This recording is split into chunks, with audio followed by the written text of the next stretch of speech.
Semenjak saya berhijrah ke Kuala Lumpur ni pada usia saya 18 tahun, saya datang seorang diri, tak ada ayah dan ibu. Dan sampai sekarang ni saya tak ada siapa-siapa lagi. Saya tak pernah buat pengakuan eksklusif secara digital macam ni. Ini Abang Budi je yang dapat eksklusif benda ni. Kalau betul lah saya bawa lari duit jumlah yang besar tu, kenapa saya masih berada di sini? Kalau nak tangkap masa saya kat hospital pun boleh. Kalau paling-paling tak cabut je lah saya punya oksigen tu bagi saya mati. Yang paling bestnya memang saya tak mandi sepanjang daripada hari pertama saya masuk sampailah hari saya keluar. Sebulan. Tak berbau sebab hospital itu aircon.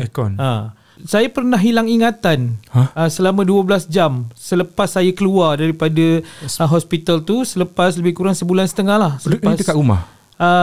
Masa tu saya pergi karaoke lah, untuk first cakap lah, yang paling penting sekali. Tak ada yang lebih penting daripada tu. Oksigen.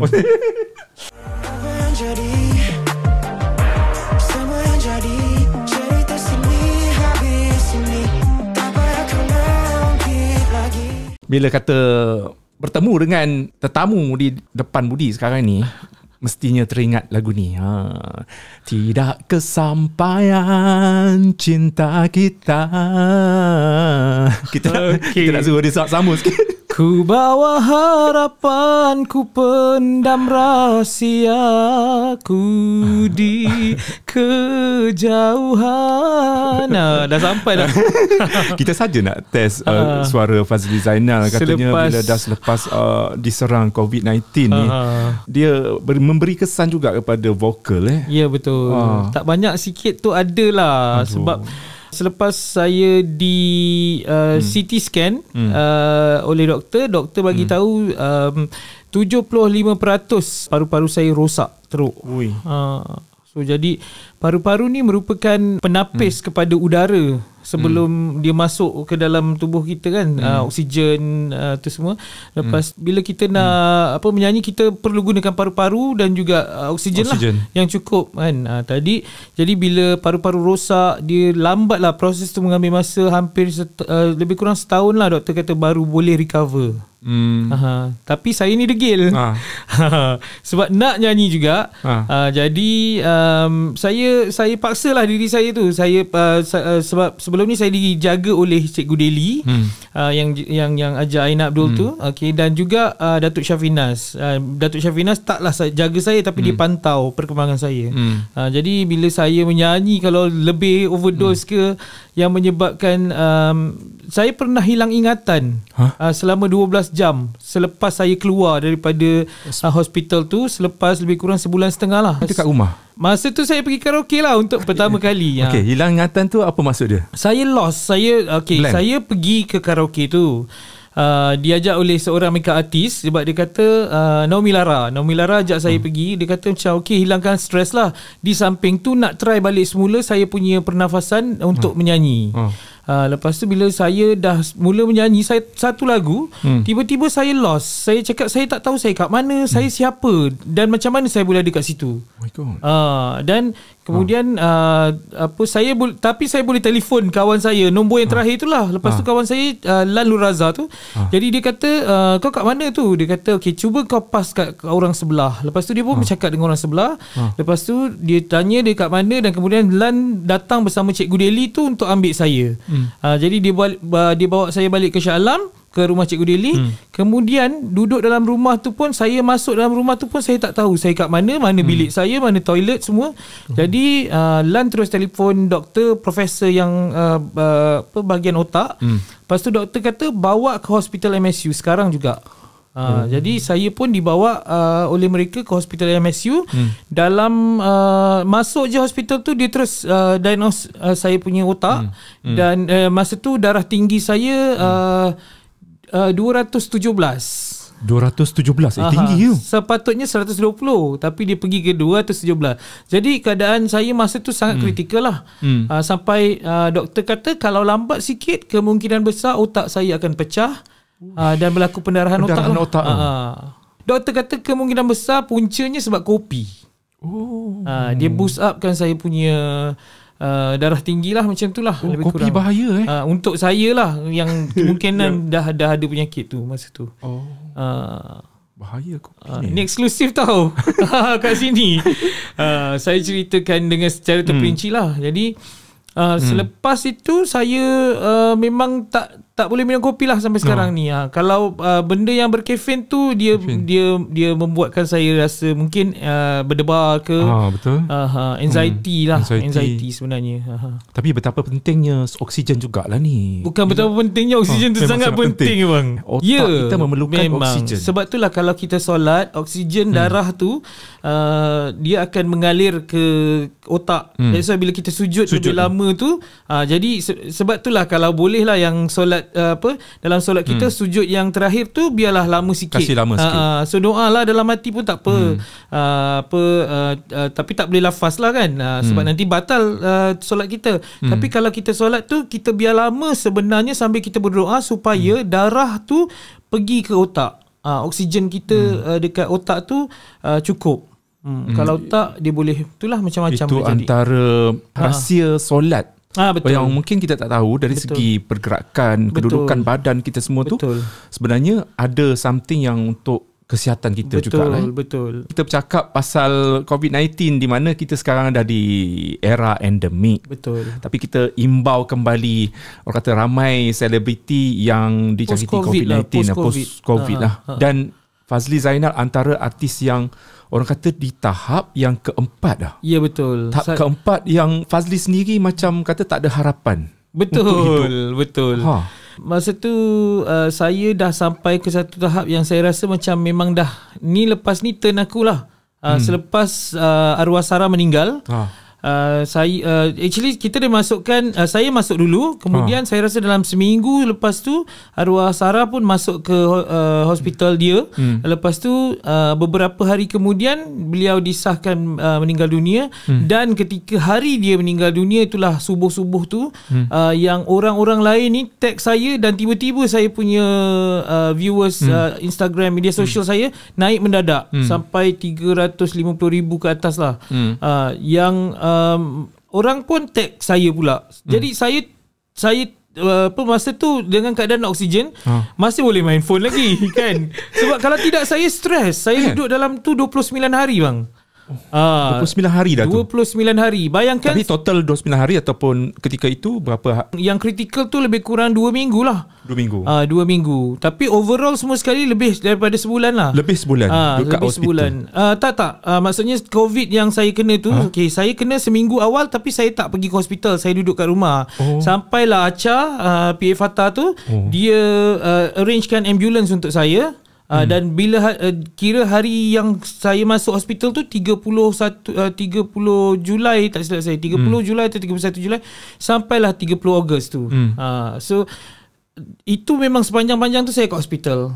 Bayangkan first kali masa ambulans angkut saya masuk dalam tu, tahap oksigen saya 75% sahaja. 75% oksigen. 75%. Dan bila dah masuk dalam tu dia naik sampai 93, 94. Tapi bila dalam tu waktu kritikal tu saya buka dalam masa 55 saat, dia turun daripada 93 kepada 55.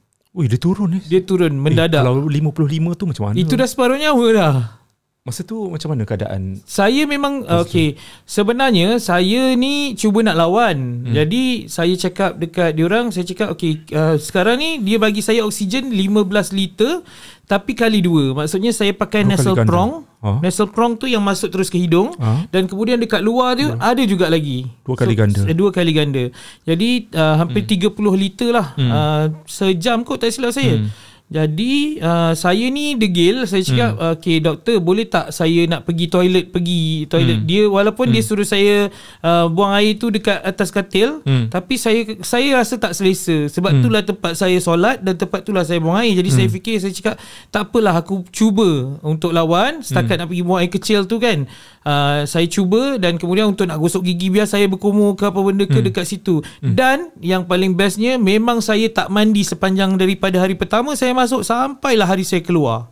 Sebulan. Tak berbau sebab hospital itu aircon.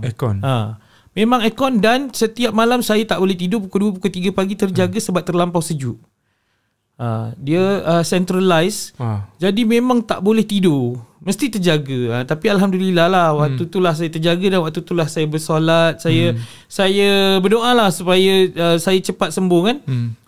Dan memang ada satu pagi tu doktor cuba, dia kata dia tanya saya macam mana tahap kesihatan saya. Saya cakap masa tu saya tak boleh nak kata apa. Saya cakap dengan doktor, boleh doktor tengok sendiri. Saya pun buka oksigen, daripada saya pakai oximeter tu, daripada 93%, saya buka, saya berjalan 20 saat, saya buang air kecil 20 saat, dan saya berlari balik ke meja, ke atas katil tu 15 saat. Lebih kurang 55 saat lah. Daripada 93 tu dia drop sampai ke 55. Dan doktor sekeliling saya tu terkejut gila.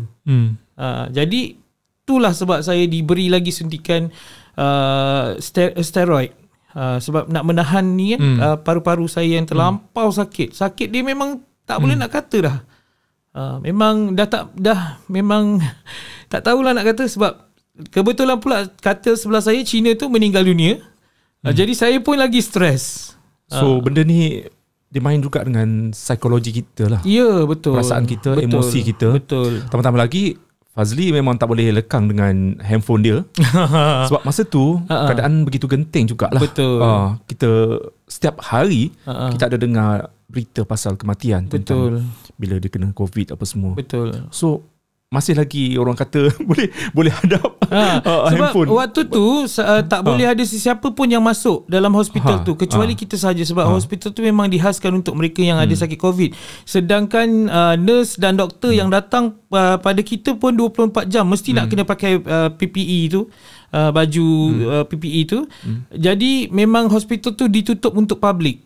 Yang tak ada berkaitan dengan COVID memang tak boleh masuk langsung. Jadi bayangkan 29 hari saya berganti 3 orang pasangan di katil sebelah tu. Yang pertama orang Syria Malaysia. Selepas saya rasa lebih kurang dalam 7-8 hari dia keluar. Masuk orang yang kedua, uncle Chinese tu meninggal dunia. Dan bila nak keluar tu, ujung tu ada seorang lagi pakcik Melayu pula yang masuk tu. Jadi bayangkan saya berganti pasangan yang duduk dalam tu sampai 3 orang. Jadi macam manalah saya tak tension kan, kita tak stress. Dan saya tak boleh berkomunikasi dengan sesiapa pun kecuali dengan nurse dan doktor kat situ. Dengan uncle sebelah tu, masa dia yang paling lama lah. Jadi masa tu dia pun tak boleh nak bercakap dengan saya. Sebab dia sangat kritikal. Dia ada tak silap saya ada kanser darah juga. Jadi sampaikan dia meninggal kat situ. Jadi saya tak berkomunikasi lah. Kalau ada pun datang pun sekali-sekala nurse, tapi saya faham nurse pun busy. Jadi dia tak ada masa lah nak layan kita berbual kan. Dan cara yang paling mudah memang kena guna media sosial lah. Dan media sosial sahaja yang melalui media sosial sahaja yang saya dapat doa, dapat interaksi daripada mereka-mereka kan. Yalah, kita tengok juga update daripada Fazli Zainal setiap hari dekat IG story apa semua tu kan. Tentang macam perkembangan lah. So itu satu mungkin bagi Fazli itu satu cara untuk orang kata memberitahu tentang keadaan Fazli ketika itu. Tapi mungkin ada setengah orang macam dia sampai tahap itu tak mungkin telefon bimbit tu mungkin memberikan efek begitu begini. Tapi sebenarnya ada menurut doktor kat dalam tu ada pesakit lain dalam tu yang lebih hebat lagi. Hebat maksudnya? Maksudnya dia tak silap saya lebih kurang usia dia lebih kurang 25 tahun lah macam tu. Bangsa Cina. Beliau terjaga daripada ditidurkan. Maksudnya dia dah sampai ke tahap ditidurkan dan dia cabut benda peralatan tu, kemudian dia bangun dan dia pusing dekat kawasan, dia duduk di atas katil tu, kemudian dia cuba berjalan. Dan selepas beberapa hari, dalam 3-4 hari, beliau nak keluar. Itu satu keganjilan lah. Benda yang aneh. Miracle ya. Keajaiban. Disedarkan lah kan. Dia ada ditidurkan. Tapi tiba-tiba dia sedar. Dia sedar, yang terjaga. Jadi itulah saya yakin bila doktor dan nurse cerita benda yang sama, benda tu jadi macam satu perkara yang heboh lah kat hospital tu.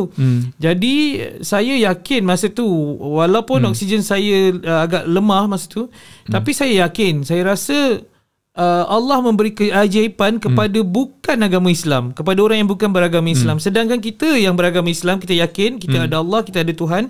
Kenapa kita tak berdoa minta supaya kita sembuh kan? Jadi saya pun fikir saya kena positif dan kuat. Dan mungkinlah sebab saya yakin dengan semangat yang ada dan doa-doa daripada kawan-kawan semua, sahabat andai, teman-teman semua, fans semua, yang menyebabkan saya ni kuat balik semula. Okay. Cakap pasal doa, sudah tentu keadaan Fazli ketika itu orang kata antara hidup dan mati. Betul. So iyalah kita yang macam Budi yang sekarang ini, kita nampak segar kan, esok kita tak tentu juga kan. Ini kan pula yang Fazli yang ketika itu orang kata ternat kan. So bila-bila masa saja akan nyawa akan dicabut. Jadi keadaan Fazli ketika itu macam nak apa yang Fazli buat, terfikir ke tentang dosa-dosa kita yang silam. Saya memang macam saya kata, saya sampaikan masa yang saya sangat kritikal tu, saya terjaga, saya menangis. Saya cakap saya tak boleh bangun, saya tak berdaya. Saya bangun, ada ketika tu saya bangun, saya batuk yang melampau-lampau sebab aircon terlalu sejuk. Jadi saya pernah cuba untuk solat subuh. Saya baca Al-Fatihah tu, lepas tu tengah-tengah batuk. Lepas tu saya ulang balik daripada awal 3-4 kali. Sampaikan saya terpaksa rebahkan diri dan saya terpaksa buat proning position. Meniarap kan? Meniarap. Kemudian saya tertidur. Tapi saya doa, saya cakap, ya Allah ya Tuhanku, aku dah cuba untuk solat tapi aku tak boleh, aku tak mampu. Jadi aku mohon kau bagi aku kekuatan. Esok kemudian bila saya tersedar, saya solatlah. Sampaikan boleh katakan saya terpaksa solat baring lah. Saya baring melunjur dah macam jenazah dah. Sebabkan terlampau sakit sangat. Dada saya tu tak boleh nak cope lagi dengan sebab COVID tu dia serang paru-paru kita sangat teruk lah. Di tahap yang keempat tahap tapi keempat, belum hampir ditidurkan. hampir ditidurkan. Tapi sebabkan doktor yang merawat saya, pasukan doktor yang merawat saya tu kawan-kawan juga. Dia Dr. Muzi ni merupakan suami kepada Puteri Zarif. Yang dia buat projek sekali dengan Fazura semua. Jadi kita dah Acar dah pesan lah dekat Dr. Muzi untuk bagi yang terbaik untuk saya lah. Lepas tu dan saya pun cakap, dok, kalau lah kata saya terpaksa ditidurkan, buatlah mana yang terbaik. Tapi kalau boleh janganlah sampai saya ditidurkan. Saya pesan. Tapi kalau boleh tak nak lah, kalau boleh tak nak lah, sebab risiko dia macam-macam boleh jadi. Sebab kalau kita terjaga, mungkin psikologinya kita boleh cuba lagi melawan perasaan, emosi semua kan. Sebab doktor Cina yang merawat saya, di head dia kata kat saya, Fazli, apa-apa pun semangat you perlu kuat, dan you tak boleh down. Sebab itulah bila saya saya main media sosial tu sebenarnya untuk cuba hiburkan hati sendiri dalam tu. Saya tak mau stres, tapi tak boleh. Maksudnya saya still stres juga dengan keadaan diri, tapi sekurang-kurangnya lah, sikit lah, dengan baca doa daripada kawan-kawan tu semua. Saya rasa itulah semangat, sumber semangat dan kekuatan saya untuk terus bangkit semula. Yelah, kalau kita tengok dalam social media ketika itu pun, macam Budi ada kawan juga yang terkena, mungkin Fazli pun kenal, Din Daud. Dia ditidurkan. Dia ditidurkan. Tapi syukur alhamdulillah dia selamat. Tapi selepas ditidurkan tu, keadaan mungkin fizikal kita dah sangat-sangat berubah. Mungkin dah kurus kering, dengan tak bertenaga. Saya hilang 12 kilo masa tu. 12 kilo. Tapi saya naik balik lah selepas tu. Sebab masa kat rumah Cikgu Deli tu, saya menerima macam-macam suplemen daripada fans-fans semua kan. Dia suruh cuba dia suruh cuba itu, suruh cuba ini, begini. Dan itu juga mungkinlah menyebabkan selera makan saya tu. Sebab kat dalam hospital tu saya hilang 12 kilo sebab satu hari saya cuma mampu untuk kunyah 2 sudu saja nasi. Siang saya boleh tu je. Selain daripada tu saya hanya makan buah-buahan dan minum air je. Dan alhamdulillah kawan-kawan semua, bila kawan-kawan tanya saya nak apa, saya cakap saya nak air zam-zam je. Dan Alhamdulillah saya dapat 27 liter air zam-zam. Orang hantar macam-macam lah, tak tahulah betul ke tak betul ke, tapi saya yakin yang itu air zam-zam betul lah kan. Sebab ubat segala penyakit juga, ubat daripada segala penyakit. Kemudian saya minum saya makan habatus sauda, saya minum minyak zaitun, saya makan kurma. Itu je lah makanan-makanan sunnah yang buatkan saya boleh survive lagi. Ada tak benda-benda pelik yang berlaku dekat hospital masa Fazli? Masa awal-awal tu, malam pertama, malam kedua, saya tak pasti benda tu betul ke tak betul. Tapi saya tersedar daripada tidur sebab saya dengar bunyi orang menjerit kuat sangat. Kemudian saya tersedar, tapi saya tengok kawan kat sebelah tu tidur macam okey je, tak ada apa-apa. Lepas tu saya keluar. Menjerit macam meraung ke? Meraung. Dia panggil nurse tapi tak ada orang pun. Dan saya keluar ke pintu bilik saya tu, depan pintu bilik saya tu, saya tengok memang kosong, tak ada apa-apa. Kemudian saya baring balik semula. Kemudian saya dengar lagi bunyi orang menjerit. Lepas tu tak ada apa-apa juga. Lepas tu selain daripada tu, saya dengar bunyi kereta dekat traffic light tu macam kuat gila. Bunyi horn, bunyi kereta lah lalu lalang. Waktu sebelah jalan. Sebelah jalan. Tapi bila saya jengah ke tingkap, tak ada kereta langsung yang bergerak masa tu. Lepas tu saya tanya dengan nurse besoknya. Nurse kata memang tak ada orang waktu malam. Dan saya pun tak tahulah. Saya rasa macam mungkin tak ada apa-apalah. Semenjak malam tu saya buka lah bacaan surah-surah tu handphone dalam dalam telefon tu. Dengar je sampailah pagi subuh. Tapi Fazli, kita bersyukur lah untuk sekarang ini COVID-19 dianggap macam sesama dah. Dan betul. Kita pun dah di era endemik macam Budi cakap. Kita dah macam kadang-kadang, yelah sekarang ni pun kita masih takut lagi. Cuma Budi pun pernah juga kena ni COVID-19. Tapi di zaman yang sekarang ini, di mana kita dah selepas vaksin ataupun Omicron. Tapi kesan dia tak macam demam biasa. Sebab sekarang ni kalau nak kita katakan semua orang akan kena COVID-19. So bila yang untuk kena tu so bila kata ada yang tak kena dengan COVID ni, dia dicop sebagai limited edition. Okay, kita bercakap sekarang. Berapa peratus kesihatan Fazli dah pulih? Saya tak tahu nak kata berapa peratus sebab macam sekarang ni saya kena pula kesan daripada COVID tu dulu. Macam saya cakap tadi, alopecia areata. Alopecia areata, mana keguguran rambut saya berlaku di bahagian-bahagian tertentu, bertumpuk-tumpuk. Macam isteri Will Smith tu lah. So jadi mungkin ini adalah kesan ubat-ubatan steroid yang terlampau banyak diberikan kepada saya ketika dalam tu. Jadi sekarang ni kiranya macam long post COVID punya kesan. Dan kalau daripada segi pernafasan, saya rasa lah kalau saya cek gunakan oximeter tu, oksigen saya dah kembali balik kepada 97, 98, dah okey lah, hampir normal lah. Cuma itulah ada kesan lain, keguguran rambut yang melampau. Dari segi vokal macam mana? Dah boleh nyanyi? Daripada saya alhamdulillah lagu saya dah harapan boleh, tu tinggi. Saya dah boleh nyanyi dah. Memang betul masa bulan 12 tu saya show pertama saya lah, malam New Year tu.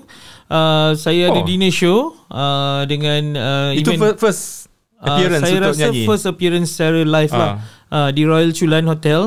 Dinner show masa tu saya memang, saya nak tak nak saya terpaksa nyanyi lagu harapan tu. Dengan saya tu dah macam negaraku lah, umpamanya lah kan. Jadi kalau tengok muka saya mesti nak lagu harapan. Jadi nak tak nak, tanpa mengecewakan mereka yang panggil saya nyanyikan juga lagu tu. Dan memang -1 tu memang tak boleh nak turun key pun. Macam itulah key dia kan, key asal. Jadi saya nyanyi dalam keadaan struggle. Tapi alhamdulillah, saya pun tak tahu nak kata okey ke tak okey. Tapi adalah dekat IG saya tu ada, boleh tengok dan nilai sendiri. Kemudian selepas daripada tu saya cuba inilah berlatih lah untuk menyampaikan lagu-lagu saya. Cuma itulah kadang-kadang macam saya cakap, lupa lirik tu dia jadi biasa dah. Sebab kesan daripada COVID tu salah satu benda tu cepat lupa. Betul tak Abang Budi pun dia kita sama. macam kita blur, lepas tu lambat nak tangkap. Betul. Dia memang macam tu. Sebab kemungkinan besar kita kekurangan oksigen lah kot. Betul. Saya pun fikir benda yang sama. So oksigen tu penting sangat penting. Sangat penting. Tak ada benda yang boleh ganti oksigen dalam dunia ni. Okey, 2-3 bulan selepas keluar daripada ward tu, Fazli lancar sebuah single terbaru, Mantan Yang Tersakiti. Saya rasa seminggu selepas saya keluar daripada waktu. Pandai-pandai aku cakap 2-3 bulan seminggu selepas keluar. Ya, betul. Sebab sebenarnya saya rancang kalau boleh sebelum saya keluar daripada ward tu, saya nak buat siaran langsung daripada hospital tu. Mungkin ada orang yang berpendapat mungkin kata saya nak buat gimmick ke kan. Tapi saya rasa saya berniat nak melancarkan lagu tu memang waktu ketika tu. Cuma kebetulan saya dimasukkan ke hospital sebab COVID ketika itu, jadi memang tak berkesempatan lah. Tapi saya insist nak juga dilancarkan dalam waktu yang terdekat tu. Dan Alhamdulillah lagu tu berjaya dilancarkan di platform digital. Cumanya tak dalam keadaan sempurna lah. Sebab dalam hospital baru keluar daripada hospital kan. Dan saya hanya lancarkan dari rumah Cikgu Deli je lah, untuk semua wartawan dan rakan media, dan juga untuk semua platform-platform digital. Jadi saya belum berkesempatan penuh untuk pergi ke stesen TV, stesen radio secara personal untuk mempromosikan lagu tu. Sampai sekarang dah macam mana sambutan Mantan Yang Tersakiti? Mantan Yang Terluka. Mantan Yang Terluka, guys. Ya, betul. Dia terluka lah sebab masuk hospital kan. So macam mana sambutan? Setakat ni Alhamdulillah. Cuma macam saya katalah, saya belum lagi sempat untuk sampai sekarang dah ada berapa bulan dah? 6 bulan lah. 6 bulan lah. Tapi sebabkan kekangan kita tak boleh masuk studio tu simply masuk macam tu kan. So sebab keadaan kesihatan saya sendiri pun, saya tak nak lah kalau misal kata terus pergi ke tempat-tempat yang terlampau public. Kan, sebab selain saya pentingkan kesihatan saya sendiri, saya juga mementingkan kesihatan orang lain. Saya tak nak nanti kita cakap sebab kita ni orang lain pula kena. Kan, sebab orang kata mungkin dalam masa 3 bulan tu saya tak ada apa-apa. 3 ke 6 bulan lah kan, mungkin tak ada apa-apa. Tapi sebabkan sepanjang antara 6 bulan tu, macam saya katalah, tiba-tiba saya pernah hilang ingatan. Kan nanti tiba-tiba kat studio tu terlentang jatuh pula kan, pengsan kan live. Macam Roslan Shah tu. Susah pula saya. Saya tak nak lah macam tu kan. Jadi saya fikir tak apa, tak ada masalah pun. Kadang-kadang ada lagu yang mengambil masa nak naik kan.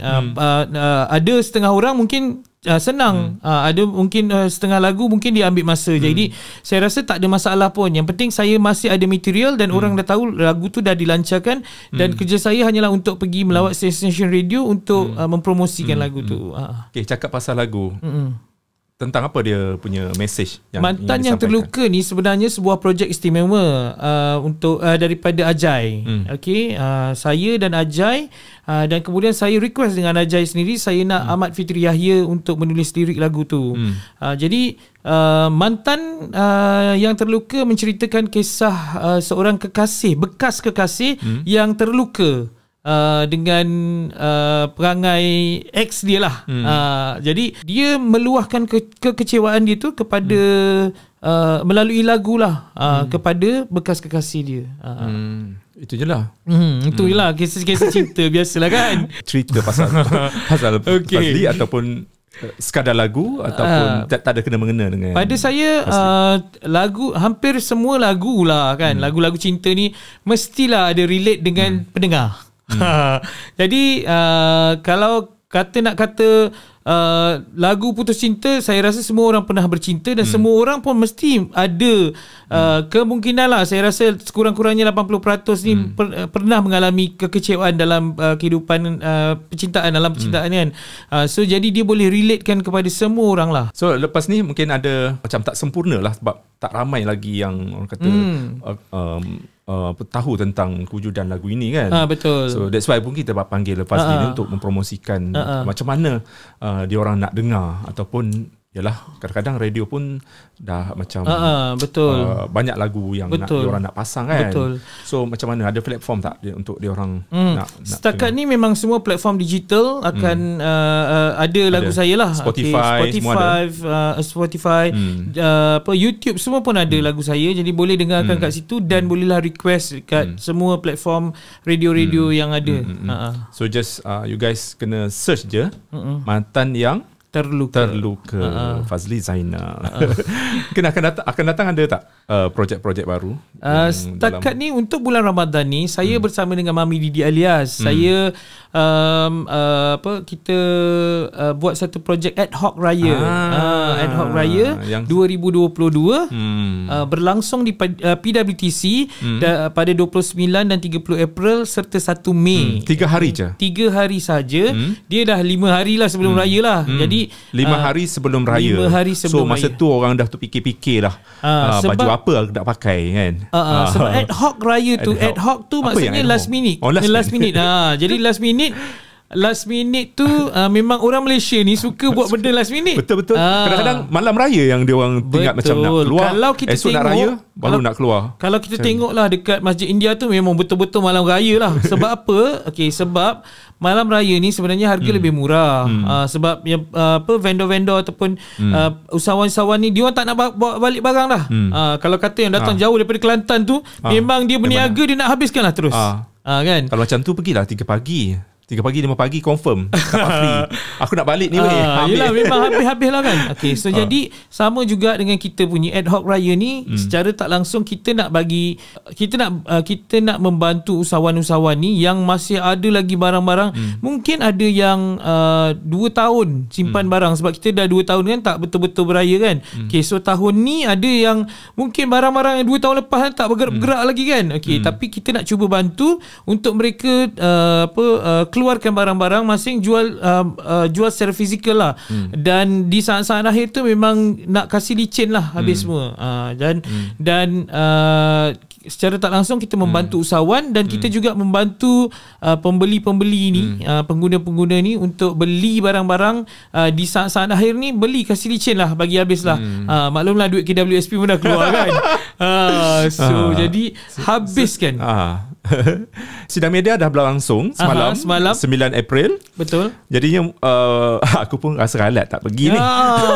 Jadinya dengan adanya Fazli dekat di sini, dia jadi MC masa tu. Mungkin Fazli boleh bagi tahu apa yang berlaku masa sidang media. Dalam sidang media tu kita mengumumkan penaja utama kita, yang mana Todak Music Todak ke Todak dia Todak Group, maksudnya Todak keseluruhan Group. Lah semua keseluruhan lah Todak tu. Dia menaja event kami tu. Dan ada beberapa penaja lain lah seperti Hailin, Sugar Bomb yang menaja lah juga. Dan kita mengumumkan siapakah artis-artis yang akan bersama kita pada hari itu nanti, serta yang akan jual barang-barang diorang juga. Diorang pun ada juga buka booth kat situ. Antaranya macam Wak Doyok, kita ada Emma Mak Embong, Syafiq Kyle, ramai lagi, ada lebih kurang 30 orang artis. Ramai. So diorang akan buat ada gerai, ada booth diorang. Emelina ada, ramailah, saya pun tak ingat siapa sebab terlalu ramai. Dan kita umumkan juga pengacara yang akan bersama kita, antaranya Mami Didi Alias sendiri, Roslan Shah, dan ada lagi pengacara-pengacara lain lah. Tak boleh lari Roslan Shah pun ada. So mungkin akan ada gimmick. Biasanya kalau berlangsung dekat PWTC, sekarang dah jadi WTC, World Trade Center. Jadi mungkin ada gimmick lah nanti kan. Tak boleh lepas daripada orang kata nak mengatakan benda ni, nak boomkan, nak hypekan, tambah-tambah pula Didi Alias kan. Jadinya ada tak sebab itulah saya tak pasti apalah yang Mami rancang kan. Tapi yang macam saya kata tadi, kalau kita nampak Todak sebelum ni dia lebih kepada platform digital, kemungkinan mereka akan bawa pengikut-pengikut yang ada di alam maya digital tu semua tu untuk keluarlah, muncul secara fizikal, berkampung di WTC tu sendiri. Kalau sebelum ni, kalau kita tengok ada yang baling duit RM1 kan semua. Tapi tak boleh lah sebab sekarang kan macam kita nak jaga SOP juga. Betul lah. Memang itu memang masih lagi SOP kena jaga. Betul. Kita dah di warning oleh pihak-pihak tertentu, tak boleh buat benda tu, kalau tak lesen kita kena tarik nanti. So berlangsungnya pada 29 30 April dan 1 Mei. 1 Mei. Jam 1 berapa? Mei tu hari cuti tu. 1 Mei cuti cuti hari buruh.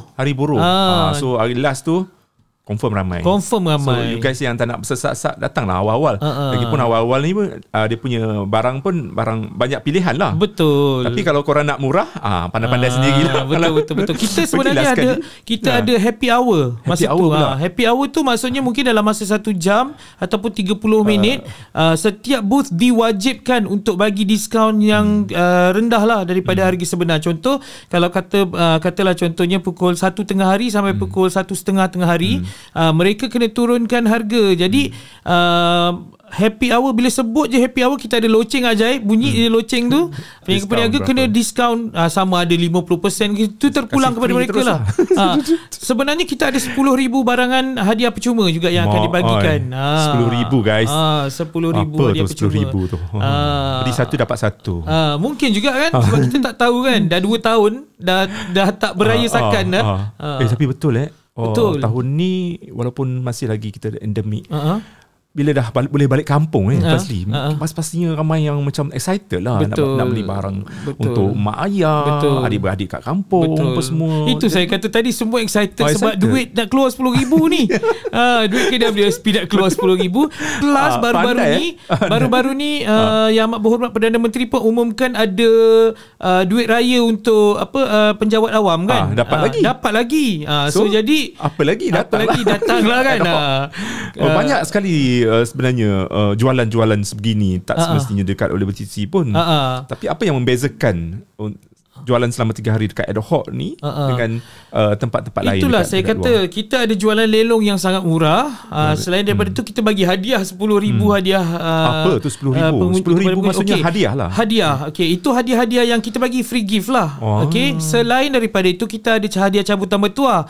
Macam saya kata ada tadi, Todak kita bagi 10 biji kerusi Todak. 10 biji kerusi gaming tu daripada Todak, dan kita juga ada hadiah utama, kemungkinan besar lah saya dengar sama ada kereta ataupun motor.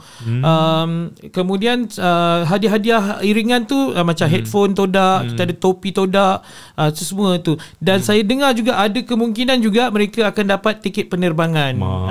Sebab nak menggalakkan pelancongan lah kan. So you guys nak cari baju raya apa semua, benda semua kelengkapan raya, kelengkapan kasut ada semualah, semua benda.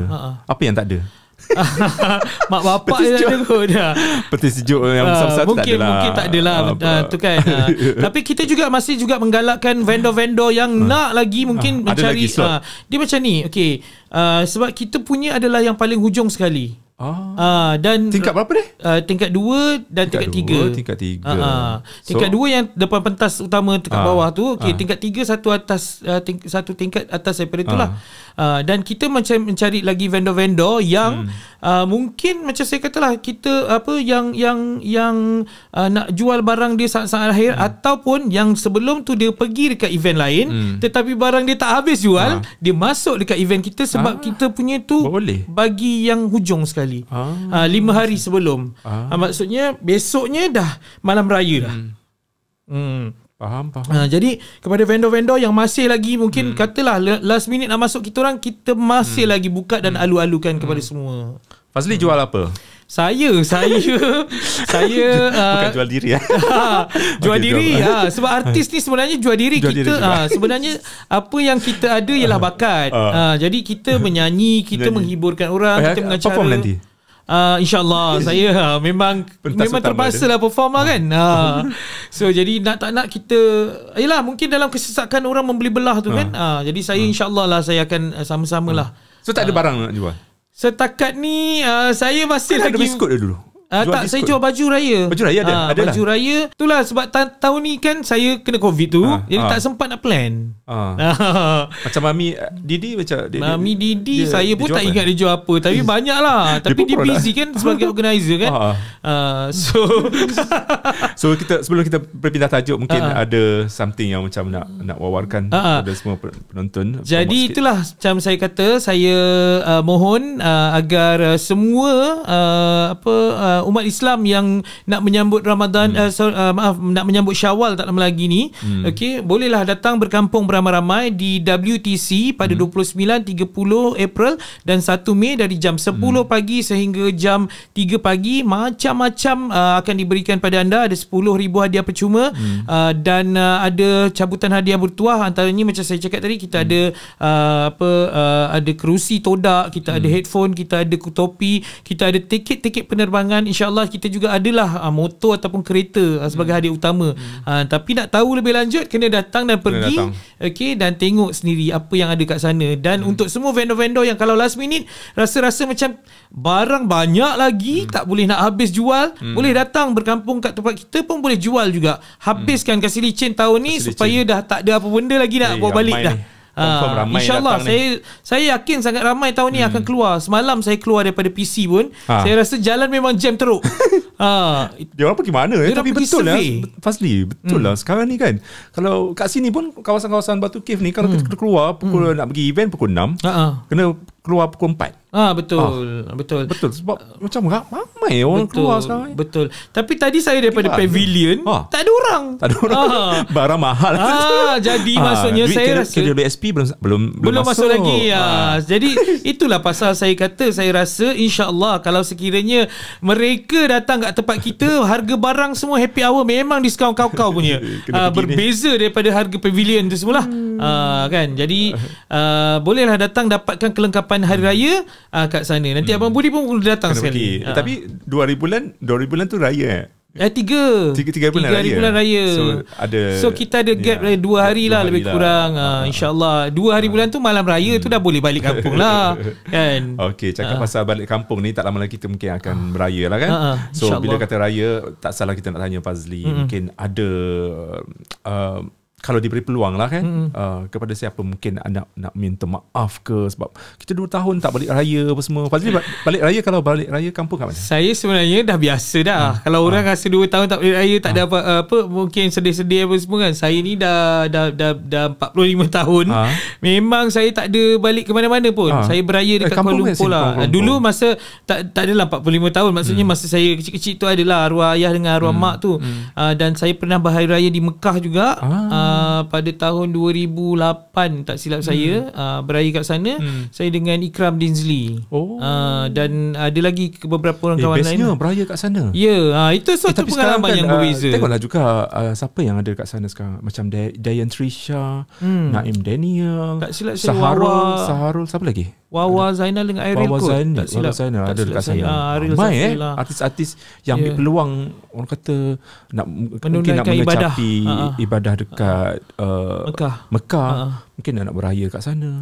So, apa perbezaan dia kalau nak beraya kat sana? Best masa saya pergi tu mungkin keadaan taklah semaju sekarang ni. Maksudnya keadaan sekarang ni semakin maju lagi lah. Masa saya pergi tu bangunan-bangunan hotel yang kecil-kecil tu masih ada. Tapi sekarang dengar ceritanya semua dah dirobohkan. Diorang dah naikkan bangunan baru yang lebih pesat lah. Maksudnya Mekah tu lebih membangun, lebih pesat. Masa zaman saya tu tak ada train laju tu semua tak ada lagi. Daripada Mekah Madinah semua tak ada lagi. Masa tu kita orang naik van kecil tu, dalam satu van tu ramai-ramai. Tapi pengalaman tu berbeza lah. Tahun berapa tadi? Tahun 2008. Taklah terlampau kuno sangat, tetapi masa tu taklah semaju sekarang ni. Kalau nak banding dengan sekarang 2022 kan, berbelas tahun yang lalu lah. So jadi masa tu memang yang seronoknya bila hari raya tu sendiri, selalunya kalau malam 10 malam Ramadan yang terakhir ni, malam orang kata malam-malam Lailatul Qadar ni, kita kat sana kalau bulan haji mereka ada kuota yang masuk ke dalam Mekah tu berapa juta kan. Tapi waktu bulan Ramadan ni tak ada kuota. So ramai lah. Jadi negara-negara yang saya diberitahu, negara-negara keliling dia, contohlah macam Malaysia ni, Vietnam, macam Thailand, macam Brunei, macam Singapura ni, kerajaan-kerajaan mereka ni akan bagi cuti kepada penduduk-penduduk mereka untuk buat ibadah kat sana. Jadi mereka boleh masuk 10 malam terakhir tu. Sebab dengar ceritanya lah. Malaysia kita je tak ada. Itu saya tak pastilah. Mungkin jauh sangat kot kan. Jadi kerajaan-kerajaan negara-negara Arab sana tu bagi cuti untuk rakyat mereka buat ibadah 10 malam terakhir. Jadi selalunya 10 malam tu memang penuh orang dan meriah, sangat meriah. Dan pada pagi hari raya tu, selepas dia solat tu, kosong gila. Kosong tempat. Kawasan Masjidil Haram tu kosong lah. Sebab dia orang bagaimana? Semua beraya balik kampung masing-masing. Jadi kita je lah tinggal. Jadi siapa yang datang daripada negara-negara jauh tu adalah, tapi kan tak ramai. Jadi itulah peluang masuk masa Raudah, peluang nak pergi Raudah ke, kalau nak cium Hajar Aswad ke, itulah waktu-waktu dan ketikanya yang paling kira kawasan Hijir Aswad tu semua. Kalau nak berdoa ke apa ke, time tu lah. Lagi pula pagi Syawal tu, masa antara yang paling afdal sekali kalau kita nak minta apa-apa daripada Allah. InsyaAllah lah kan dimakbulkan.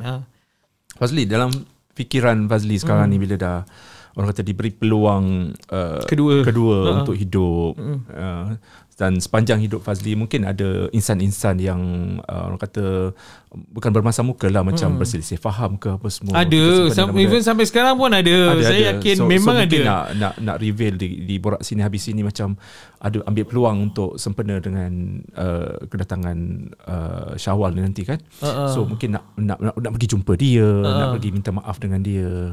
Mungkin boleh sebut nama ke, ataupun mungkin tak tahulah kan. Saya ada memang ada. Siapa? Cuma saya rasa macam saya ada certain tu yang saya rasa biarlah saya simpan sendiri.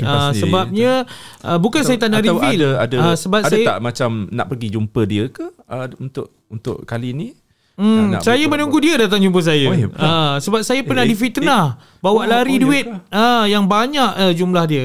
Dia fitnah. Dia fitnah saya. Jadi saya rasa macam takkanlah kita pula nak jadi sebab itulah saya rasa saya boleh maafkan dia. Saya tak ada masalah, InsyaAllah saya boleh maafkan. Pada saya ada benda yang kita rasa kita macam, ego tapi kalau jatuh kepada fitnah, itu kau lah macam kau kena menghadap aku kan. Saya fikir macam itulah kan. Yalah, kalau fitnah ni pun kita takut juga Fazli. Sebab di zaman di dunia ni bolehlah kita hadap kan. Betul. Tapi di akhirat nanti angkatlah engkau. Betul. Cari aku dekat sana. Betul. Dengan keadaan yang kita pun tak tentu arah apa semua.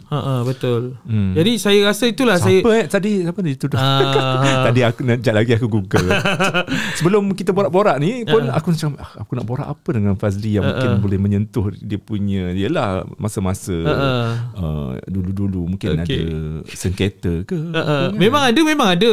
Sebab saya tak nafikan saya bukanlah malaikat. Saya manusia biasa yang ada salah silap, dosa, saya ada khilaf saya sendiri, tetapi saya belum lagi sampai, saya rasalah setakat ni saya tidak pernah ambil tahu hal orang sampai saya menyebarkan fitnah yang buruk tentang orang tu kan. Tapi saya tersentuh apabila diri saya yang cuba membantu orang tu difitnah oleh dia sendiri. Dah lah kita bantu dia, lepas ini dah tu, macam melepaskan anjing tersepit je. Betul. Kemudian saya difitnah pula oleh dia, oleh pihak dia yang saya bawa lari duit yang banyak. Jadi saya fikir kalau betul lah saya bawa lari duit jumlah yang besar tu, kenapa saya masih berada di sini? Kalau nak tangkap masa saya kat hospital pun boleh. Kalau paling-paling tak cabut je lah saya punya oksigen tu, bagi saya mati. Berlaku tahun berapa? 2 tahun lepas. 2 tahun lepas baru lagi? 2 tahun lepas. Ya, 2-3 tahun lepas lah. Dan masih lagi, benda tu masih lagi tak settle lagi sampai sekarang. Lagi. Dan saya fikir tak apalah, saya tunggu je. Kalau rasa-rasa betul benda tu dia fitnah saya, dia tanggung lah dosa tu. Selagi dia tak datang jumpa saya. Tak pernah jumpa macam berlaga selisih bahu ke? Pernah terjumpa, tapi dia bagi apa, dia tetap buat tak tahu. So saya pun buat tak tahu je lah. Saya sekarang ni apa yang saya boleh mampu lakukan, saya berdoa je supaya dia diberi hidayah, supaya datang jumpa saya, minta maaf dan ceritakan hal yang sebenarnya. Sebab bila kita fitnah orang, tak ada orang lain yang boleh menyelesaikan perkara tu selain daripada dia sendiri yang clearkan benda tu, menyatakan bahawa benda tu hanyalah satu fitnah. Dan tak minta ada, maaf, tak ada orang ketiga, tak ada postman, tak ada apa, kena direct. Tak ada, kena direct datang. Okay saya lah. tak minta pun buat PC ke apa ke, tak payah.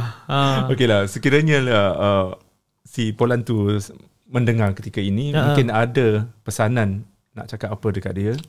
Macam saya kata, saya ni seorang yang sangat senang deal. Abang Budi deal tadi pagi, semalam ni terus sampai kan. Lembut hati ni. Saya sangat lembut hati. Sebab itulah saya pemaaf orangnya. Saya sangat pemaaf sebab saya tahu kita ni bukannya malaikat, kita manusia biasa. Sedangkan Rasulullah yang kekasih Allah tu sangat pemaaf. Siapalah kita? Kan, pada saya rezeki tu Allah dah tentukan. Sehelai daun yang jatuh daripada pokok pun Allah yang tentukan berapa lama detik masa dia ada kat situ. Ini kan pula kita, hati kita pun Allah yang pegang. Kalau dia kata dia pusing kan, sebab tu kalau kita baca doa tu, ya Allah ya Tuhanku, janganlah kau bolak-balikkan hati aku setelah kau memberi hidayah kepada aku. Kita berdoa macam tu kan. Jadi saya yakin kalau saya nak apa-apa, saya mintalah melalui dia. Selagi kita jaga hubungan kita dengan dia, insya-Allah dia jaga hubungan kita dengan manusia lain. Tetapi kalau dalam soal fitnah ni, dia adalah, dosanya adalah lebih besar daripada membunuh. Jadi kalau katalah dia tak tutup saya punya oksigen kat hospital tu, dosa dia tetap lebih besar daripada daripada dia buat benda tu. Sampai macam sekali aku tak terfikir. Tak boleh nak macam drama kan. Kita tengah drama. Ya, memang betul. Lagu-lagu saya katakan memang banyak drama. Jadi sampaikan terkait-kait lah dalam hidup ni. Saya tak pernah buat pengakuan eksklusif secara digital macam ni. Ini Abang Budi je yang dapat eksklusif benda ni. Cuma saya tak naklah sebut, dan saya rasa kan, dia tahu sendiri. Dia orang tu tahu sendiri. Dan mungkin dah keluar berita ataupun macam mana aku nak cakap, mungkin sekejap lagi lah aku nak google kan.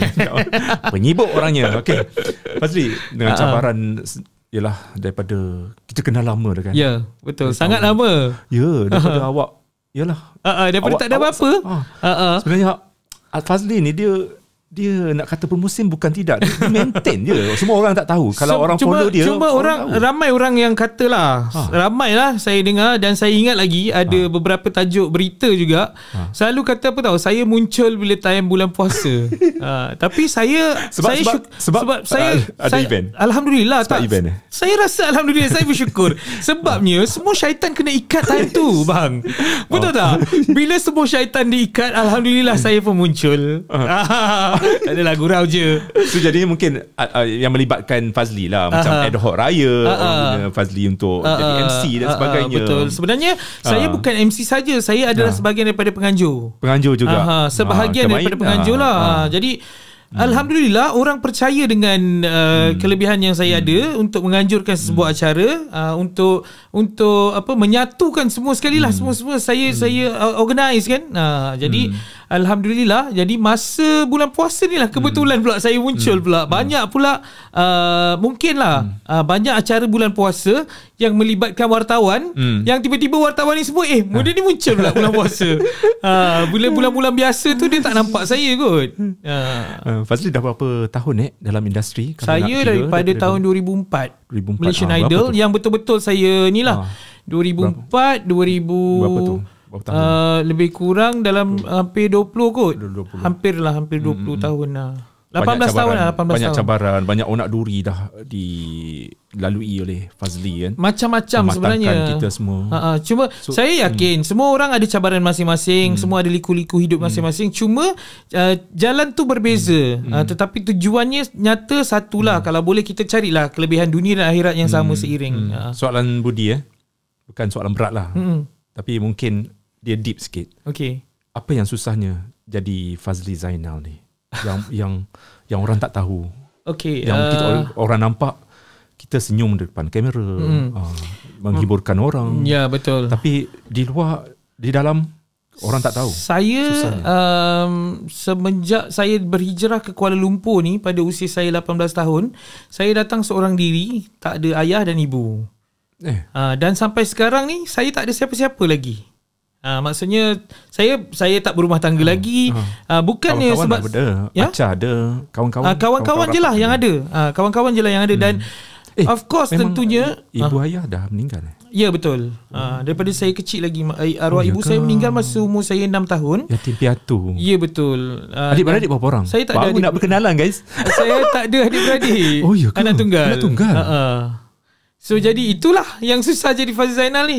Tapi alhamdulillah saya awak yakin berdikari, kalaulah Rasulullah sallallahu alaihi wasallam itu anak yatim piatu, dijaga sampai jadi kekasih Allah, saya yakin kalau saya jaga hubungan saya dengan dia pun, saya even kita tak jaga pun lah, kita ni selalu lalai dan leka kan. Kadang-kadang lompat-lompat kan. Tapi pun tetap dia jaga saya. Macam saya kata tadi, rezeki tak pernah dia tak pernah sisihkan lah. Cuma mungkin lah, macam saya kata tadi, mungkin dalam bulan Ramadan je mereka lebih nampak saya kan. Sebab apa? Syaitan semua terikat. Macam tu lah. Jadi peristiwa paling perit dalam hidup Fazli Zainal, selain COVID-19 saya rasa itulah yang paling perit sekali. Sebabnya perit yang kedua sebabnya COVID tu saya 45 tahun hidup dalam dunia ni, saya tak pernah sekali pun masuk ke hospital, admitted, kecuali ketika 2019 tu saya yang pergi sendirilah. Masa tu kita nak buat medical check up, so saya duduklah 3 hari 2 malam. Itu lain cerita. Itu lain cerita. Kita serah diri. Okay, tapi kalau macam saya tiba-tiba diserang penyakit dan tiba-tiba kena masuk hospital, itulah pertama kali seumur hidup saya. Jadi saya pecah rekod lah. Jadi tu yang saya kata, saya sangat bersyukur. 45 tahun saya hidup dalam dunia ni, Allah bagi 29 hari je sakit yang betul-betul tenat. 29 hari je. Selain daripada tu saya sihat walafiat. Selain daripada demam sikit-sikit tu biasalah kan. Itu adat lah kan. Macam kereta pun kena tukar minyak hitam kadang-kadang kan. Macam tu lah. Jadi saya rasa saya sangat-sangat bersyukur lah. Saya rasa tak ada apa-apa benda sikit pun kurang yang Allah bagi kepada saya. Dan saya sangat-sangat bersyukur. Dan kita boleh nampak sendiri dah 1 jam ni kita nak bercakap ni. Dia je yang bercakap banyak ni. Ya betul. Aku bagi peluang lepas dia cakap banyak. Dan kira macam awak dah pulih dah ni. Kira kalau dulu semput nafas teruk, pendek, sangat teruk. Ya, kita boleh tengok. Sangat teruk. Saya kira okey dah ni. Saya tak ada suara. Saya kena buat proses masukkan kamera daripada hidung dan tekak untuk nak tengok keadaan paru-paru, keadaan tekak saya macam mana. Tapi alhamdulillah semuanya dah okey dah. Kan? Nikmat ni Tuhan bagi nikmat sekali lagi. Betul. Sebab itulah saya fikir apa benda lagi yang tak cukup dalam hidup aku. Saya rasa semua dah cukup. Cuma mungkinlah kalau kata Allah kurniakan pasangan pada saya dalam waktu terdekat ni saya rasa dia dah melengkapilah apa yang saya nak dalam hidup. Tapi selain daripada tu, setakat ini saya rasa 99% semua dah cukup lah.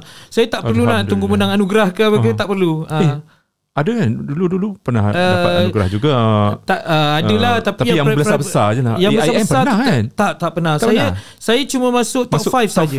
Semua AIM, ABP, AJL semua saya dah rasa masuk. InsyaAllah next time. InsyaAllah. Tapi tak apa, saya rasa saya ada dalam kelompok 5 yang terbaik. Setiap kali saya masuk pun saya dah bersyukur sangat-sangat. Gegar Berganza pun saya sampai final. Fazli maintain sampai sekarang pun dah cukup. Alhamdulillah. Masih tak tenggelam. Betul. Fazli Zainal tak pernah tenggelam dalam industri muzik. InsyaAllah. Saya rasa selagi saya ada job, boleh cari makan, tu pun dah cukup syukur dah. Dan maksudnya orang masih menerima kehadiran saya. Bakat yang Allah pinjamkan ni saya share dengan mereka semua. Saya punya harga pun tak mahal sangat. Roger di MTP. Tapi betul lah orang kata bila dah benda cabaran berlaku atas diri kita kan, nikmat ditarik balik. Satu benda yang orang kata terkesan dalam hati kita adalah menghargai tu. Betul. Okey, kita nak tanya Fazli, apa yang Fazli sangat hargai benda tu bila ditarik balik kesihatan tu kan?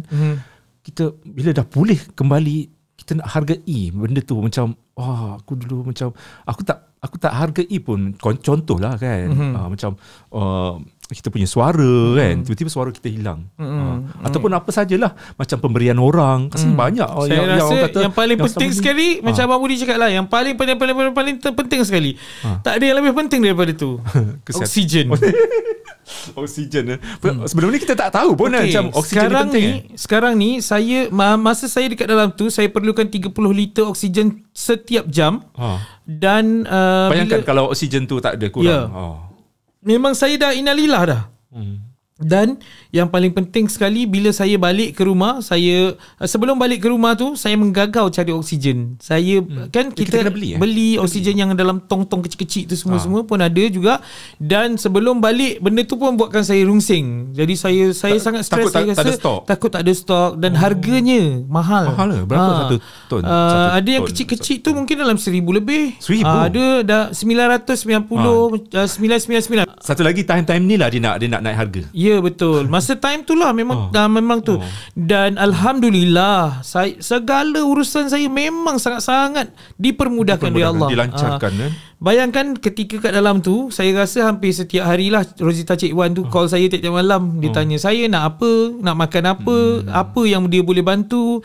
Ramai lagi artis-artis lain, even Puan Sri Tiara Jacqueline pun tak pernah boleh DM saya kat boleh message saya dekat komen. Dia kata sekiranya perlukan apa-apa, Farah Fauzana, ramai lagi lah rakan-rakan artis yang lain. Dan macam saya kata, saya tak perlu apa-apa. Saya cuma kalau sekiranya nak bagi air zam-zam saja. Dan doa lah. Itu je. Dan saya rasa semuanya saya cukup lengkap. Dan dengan wang ringgit pun ada orang bagi. Saya dapat lebih daripada 20,000. Daripada boleh beli oksigen.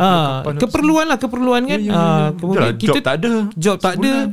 Itu memang 2 tahun memang tak ada job. Oh iyalah. Memang tak ada show, tak ada apa kan semua, tak boleh ada persembahan secara langsung semua. So alhamdulillah, sangat-sangat memang sangat ramai rakyat Malaysia yang prihatin tentang kesihatan saya masa tu. Dan saya bersyukurlah, memang tak ada apa-apa yang lebih berharga daripada oksigen tu.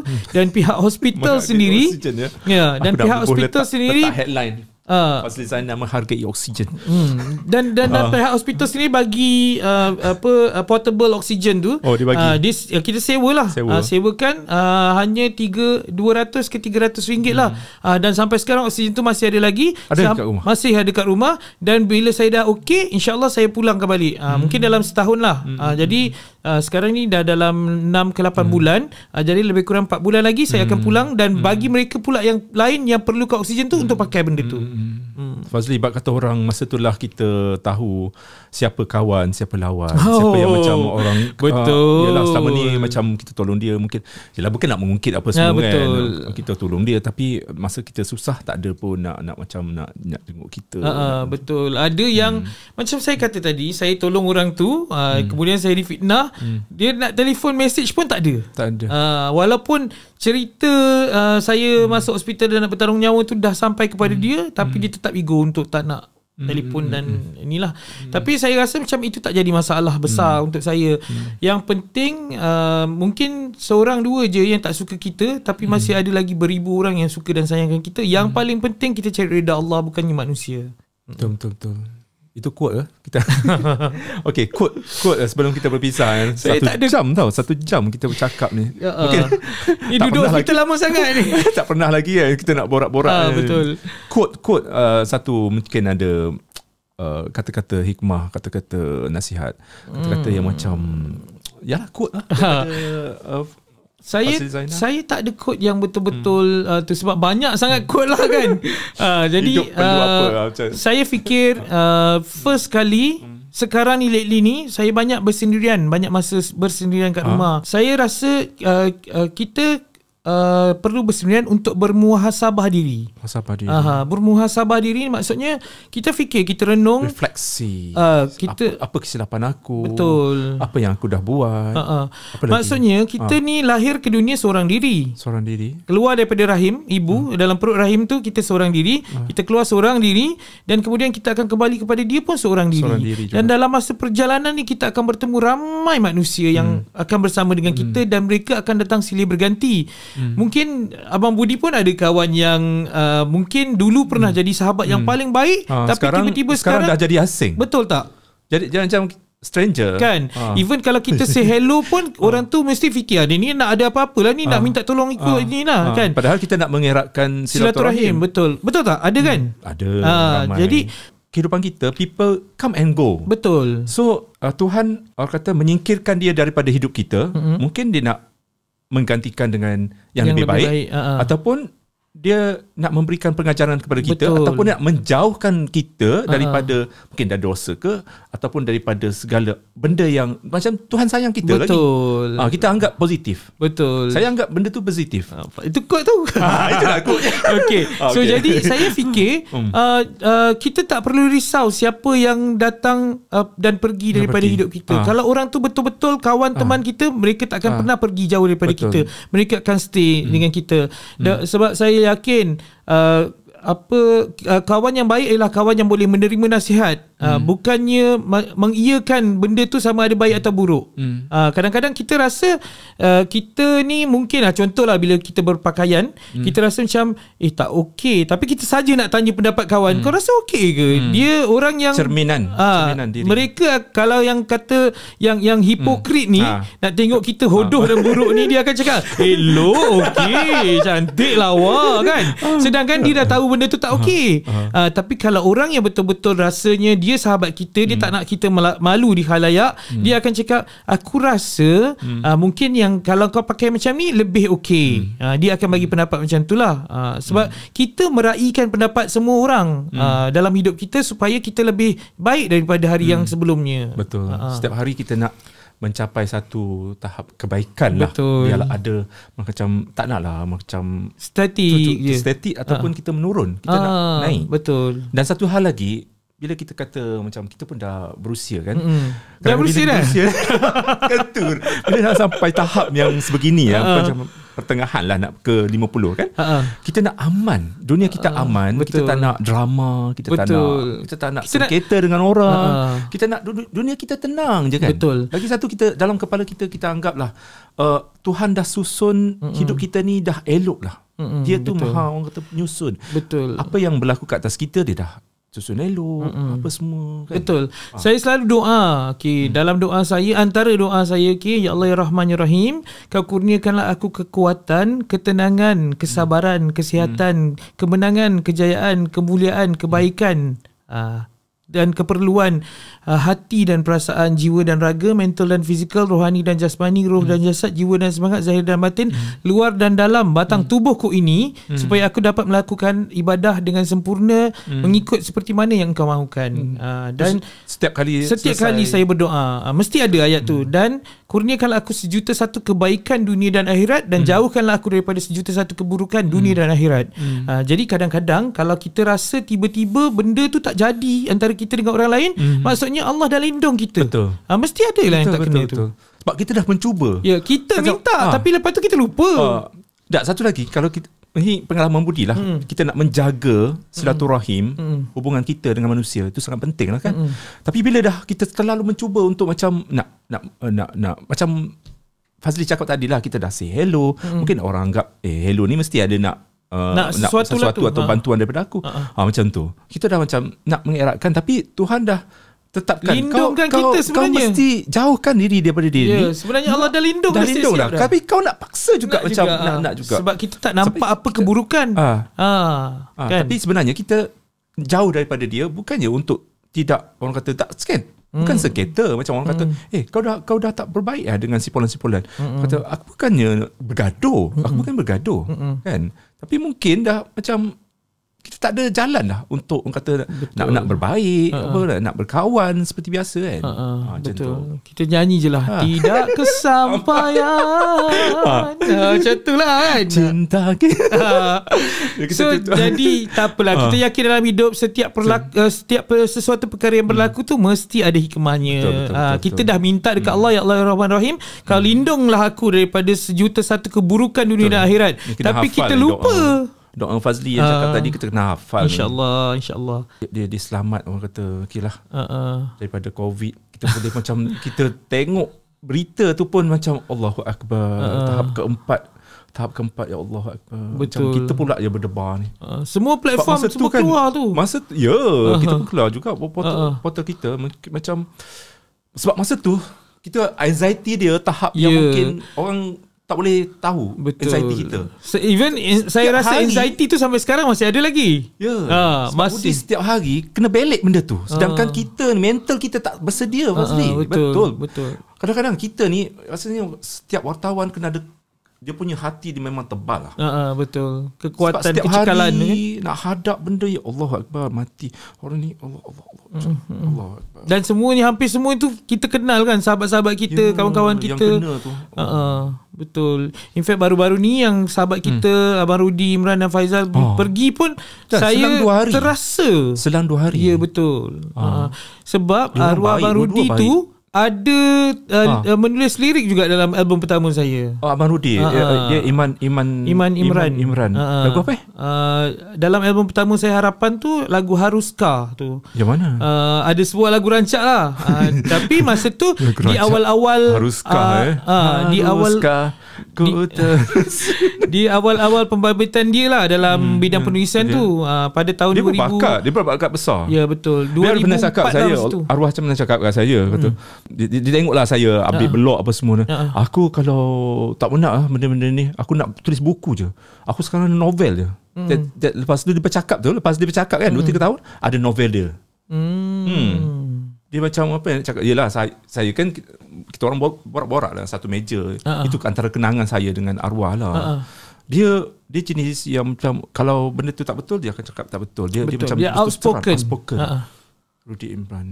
Dan dia banyak dia nasihat saya. Ramai wartawan menjadikan dia sebagai idola. Betul. Cara dia bercakap, cara dia bertanya tu ada kekuatan, strength dan point. Dan pada hujung ayat dia pun dia masih sempat lagi belajar, habiskan pengajian dia, tak silap saya lah, di USM kan. Dia sambung study balik semula dalam dunia kewartawanan tu, untuk lebih dapat lebih input lagi dengan lebih baik lah, sebagai seorang wartawan. Dan orang tahulah dia, penulisan dia, saya rasalah setakat ni belum pernah lagi lah mencalarkan hati saya. Tulisan dia, kalau kata yelah, walaupun sekadar seorang wartawan menyampai berita, tetapi perlu ada integriti kan. Jadi dia akan bertanya dengan kita sama adakah benda tu benar sebelum dia tulis dan keluarkan, publishkan benda yelah, tu. sebab surat khabar bila dah dicetak, dah diedarkan, orang baca, bukannya macam portal boleh lah, Budi boleh tak you delete? Boleh lah kan, portal dekat internet. Ini benda yang bersurat, benda yang kan. Jadi itulah saya sangat respect pada dia, apa yang dia buat tu. Maksudnya kalau ni walaupun benda tu simple je, tapi dia tanya kita supaya saya yakin supaya dia tidak menjadi gibah ataupun jadi fitnah. Satu lagi, kita perhatikan semua selebriti yang tweet, yang buat IG kan, tentang bela sungkawa ataupun tribute untuk arwah Rudi ni. Semua cakap dia ni jenis yang macam beri nasihat. Setiap orang dia ada nasihat, bagi nasihat lah. Betul. Setiap artis ada je dia bagi nasihat. Apa yang tak betul, cukup macam rasa kehilangan jugalah kan. Siapa tak sangka dia adalah nampak dia orang ni pergi ke rumah, tapi kita tahu sakit apa. Kita tak tahu sakit apa. Macam Abang Lan, tengok Abang Lan PR semua pergi ziarah dia apa semua. Okeylah Fazli, dah 1 jam lebih dah ni. Seronok betul borak-borak sini. Next time kita jumpa lagi. InsyaAllah. Kita ucapkan sukses lah untuk Ad Hoc Raya 2020. Terima kasih Mami. Terima kasih banyak-banyak dan minta maaf sebab tak datang. Aku pula rasa macam ralat. Semua wartawan, kau kat mana? Ada orang sebut nak petik nama kau. Kita masa tu dekat event lain. Macam tu lah kan. Tak apa, ada rezeki insyaAllah kita jumpa. Anyway, thank you so much sebab sudi jemput saya kat sini. Borak sini, habis sini. Tapi lepas ni boleh PM tepi. Alright, pesanan akhir lah. Pesanan akhir, kalau ada premier lagi jangan lupa. Sebab saya antara artis awal-awal selalu ikut Abang Budi dulu kan. InsyaAllah lepas ni kan saya rindu sangat nak pergi premier apa semua macam dulu kan. Tapi itulah sebab kekangan SOP ni semua kan. Tapi harap-harap saya hanya berdoa agar tahun ni kita semua sihat walafiat dan dijauhkan daripada bukan hanya COVID lah. Takutlah tiba-tiba besok lusa ada je yang baru-baru ni muncul. Kan? Ada je. Ya, ni saya dengar ada yang baru punya apa benda. Ada Megatron ke apa benda lah. Macam itulah. Okay, terima kasih banyak-banyak. Sukses selalulah untuk pada masa depan dan teruskan berkarya. Jangan cepat putus asa kan. InsyaAllah. Kita harapkan nama Fazli Zainal ni orang kata sentiasa meniti di bibir peminat. Amin. Dan you guys jangan lupa untuk tengok lagi kita punya podcast Borak Sini Habis Sini di lain masa. Follow Fazli Zainal dekat IG nak tahu perkembangan dia yang terkini, dia buat apa. Dan jangan lupa guys, kalau nak cari baju raya, kelengkapan raya yang murmur tu, kunjungilah Ad Hoc Raya 2022 yang berlangsung di WTC pada pukul 10 pagi sampai 3 pagi. 3 pagi setiap hari. Setiap hari. Sebab hari 3 pagi. Kita nak tutup 3 pagi tu sebab masih ada lagi ruang untuk orang nak balik sahur. Dan kita nak sanitize juga tempat tu. Jadi itu penting SOP. Jadi boleh datang 29, 30 dan 1 Mei. Aku rasa macam berbaloi sebab dia kata ada 10,000 benda yang dia nak bagi free. Apa tu? Jadi datang awal lah kalau nak tahu. So, hashtag dia Ad Hoc Raya. Jangan lupa Ad Hoc Raya 2022 lagi ujung lagi meriah. Macam tu tagline dia. Tagline dia lagi ujung lagi meriah. Okay guys, cukup setakat ini. Bye bye. Assalamualaikum.